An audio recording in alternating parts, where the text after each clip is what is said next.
اب وہ شورى فاک آیت آ رہی ہے جو اللہ تعالیٰ کی علم اور قدرت کے اوپر سمجھ لیں ایپیکس جو آیات ہیں ان میں سے ایک ہے.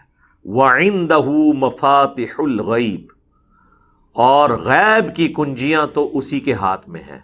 لَا يَعْلَمُهَا إِلَّا هُ، ان کو کوئی نہیں جانتا سوائے اس کے. یہ وہ آیت ہے جو اما عائشہ نے تلاوت کی تھی اور جو بخاری مسلم میں آتا ہے، جو انہوں نے کہا تھا 3 چیزیں ایسی ہیں کہ اگر ان کی کوئی بات کرے تو سمجھ لو وہ اللہ اور اس کے رسول پہ جھوٹ باندھنے والا ہے. ایک یہ کہ اللہ کے نبی غیب جان لیتے تھے، اور پھر انہوں نے کہا کہ قرآن میں یہ آیت پڑھ کے دیکھ لو کہ وَعِندَهُ مَفَاتِحُ الْغَيْبِ لَا يَعْلَمُهَا إِلَّا هُ، اور دوسرا کہ نبی علیہ السلام نے شب معراج اللہ کو دیکھا تھا، اور تیسرا نبی علیہ السلام نے کچھ باتیں اللہ کی بیان کی ہوئی چھپا لی اور نہیں پہنچائی ہوئی، جسے وہ یہ اکثر لوگ کہتے ہیں علم لدنی، خاص بندیاں نو دسیاں نے. وہ میں پچھلی دفعہ ڈسکس کر چکا ہوں آیت نمبر 50 کے کانٹیکسٹ میں. وَيَعْلَمُ مَا فِي الْبَرِّ وَالْبَحْرِ، اور وہ جانتا ہے جو کچھ بھی خشکی میں ہے اور جو سمندروں میں. خشکی میں جو کچھ ہے، سمندروں میں. ابھی مزید وہم نکلے گا. وَمَا تَسْقُطُ مِن وَرَقَةٍ إِلَّا يَعْلَمُهَا، اور دنیا کے کسی درخت سے کوئی پتا نہیں ٹوٹتا مگر اس کے علم سے. وَلَا حَبَّةٍ فِي ظُلُمَاتِ الْأَرْضِ، اور نہ ہی زمین کے اندھیروں میں کوئی دانہ پھوٹتا ہے مگر اس کے علم سے. وَلَا رَطْبٍ وَلَا يَابِسٍ، اور نہ کوئی تر ہے نہ کوئی خشک چیز. إِلَّا فِي كِتَابٍ مُبِينٍ، مگر یہ کہ اللہ تعالیٰ نے لوح محفوظ میں پہلے ہی اسے لکھ لیا ہے. کوئی خشک اور تر، نہ دریاؤں میں نہ سمندروں میں نہ خشکی میں.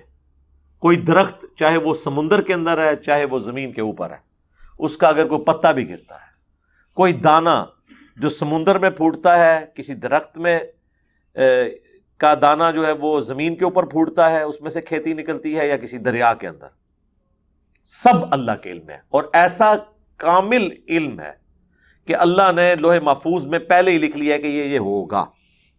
اللہ اکبر کبیرا والحمد للہ کثیرا وسبحان اللہ بکرۃ واصیلا. وَهُوَ الَّذِي يَتَوَفَّاكُمْ بِاللَّيْلِ، اور وہی ہے جو قبضے میں لے لیتا ہے تمہاری جان کو رات کے وقت. وَيَعْلَمُ مَا جَرَحْتُمْ بِالنَّهَارِ، اور وہ جانتا ہے جو کچھ تم دن میں کماتے ہو، دن میں جو تم اٹھاتے ہو، یعنی جو روزی کماتے ہو کوئی بھی چیز، یہ اس کے علم کے اندر ہے. اور رات کے وقت جو جان قبض ہوتی ہے وہ بھی سورہ الزمر میں آئے کہ اللہ تعالیٰ نیند کی حالت میں بھی روح کو قبض کر لیتا ہے اور موت کی حالت میں بھی. اور نیند کی حالت میں جو روح قبض کرتا ہے، جس کو زندگی دینی ہوتی ہے، پھر وہ روح واپس لوٹا دیتا ہے، اور جس کی موت مقدر ہوتی ہے پھر وہ اپنے پاس روک لیتا ہے. اسی لیے نیند کو موت کی بہن کہا گیا.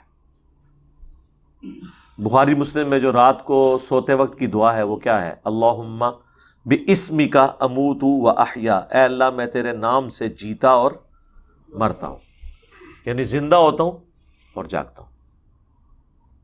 وہ آئی دعا بخاری کے اندر کہ آپ نے صبح اٹھ کے کیا دعا مانگنی ہے؟ الحمدللہ الذی احیانا بعد ما اماتنا والیہ النشور. تمام تعریفیں اس اللہ کے لیے ہیں جس نے مجھے زندہ کیا مرنے کے بعد، اور پلٹ کر اسی کی طرف جانا ہے. یعنی موت بھی ایک طرح کی، یعنی نیند جو ہے وہ موت کی ایک طرح کی قسم ہے. تو وہی اللہ ہے جو رات کے وقت قبض کر لیتا ہے اور جانتا ہے جو کچھ تم دن کے وقت کام کرتے ہو. ثم یبعثکم فیہ، اور پھر وہی ہے جو تمہیں نیند سے بیدار کر دیتا ہے. لیقضی اجل مسمی، تاکہ پورا کر دے جو تمہاری بقیہ کی زندگی دنیا میں باقی ہے. کئی لوگ سوتے ہی سو جاتے ہیں، ہوتا ہے آپ کے سامنے ہی، رات کو بالکل ٹھیک سوتے ہیں، صبح اٹھتے ہی نہیں، وہ اللہ تعالیٰ واپس ہی نہیں کرتا. لیکن اس روح اور جسم کا رشتہ اس اعتبار سے سانس چلنے کی وجہ سے برقرار رہتا ہے. اور جب سانس کی ڈوری اللہ تعالیٰ توڑ دیتا ہے پھر روح اوپر ہی رہ گئی، بندہ فارغ۔ ثم الیہ مرجعکم، پھر تمہیں لوٹ کر اسی کی طرف جانا ہے، ثم ینبئکم بما کنتم تعملون، پھر وہ تمہیں بتا دے گا جو کچھ تم دنیا میں اعمال کیا کرتے تھے۔